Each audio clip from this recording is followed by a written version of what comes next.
So ఇప్పుడు నీ doubts అడుగు. సీతాదేవిని రావణాసురుడు ఎలా ఎత్తుకెళ్ళాడు? జుట్టుబట్టి లాక్కెళ్ళాడా? భూమి పెకిలించుకొని తీసుకెళ్ళాడా? అంటే వాస్తవానికి ఆ సీతాదేవిని ముట్టుకోవడం జరగదు. ఎందుకు జరగదు అంటే అతనికి శాపం ఆల్రెడీ ఉంది.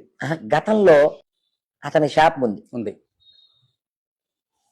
అలా అతనికి ఉండేటువంటి శక్తి చేత అతనికి ఉండేటువంటి ఈ రథాలు అవి ఉండడం వల్ల ఆవిడ స్పృహ కోల్పోవడం, ఆవిడని అలా ఎత్తుకెళ్ళిపోవడం. క్లారిటీగా చెప్పండి నాకు. జుట్టు బట్టి లాక్కెళ్ళాడా, చేతి బట్టి లాక్కెళ్ళాడా, భూమి పెకిలించి తీసుకెళ్ళాడా? మనం పరిశీలన చేయాలి. స్పృహ కోల్పోయిన తర్వాత పట్టుకుని జుట్టు పట్టి రథంలో వేసి పట్టుకెళ్ళాడు. జుట్టు పట్టి రథంలో పట్టుకొని వేసుకెళ్ళాడు. అది వాల్మీకి రామాయణంలో రాయడం జరిగింది.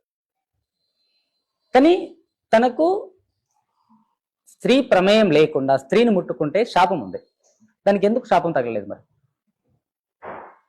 రావణాసురుడికి పరాయి స్త్రీని తన ప్రమేయం లేకుండా ముట్టుకుంటే 100 ముక్కలు 3000 ముక్కల శాపం ఉంది.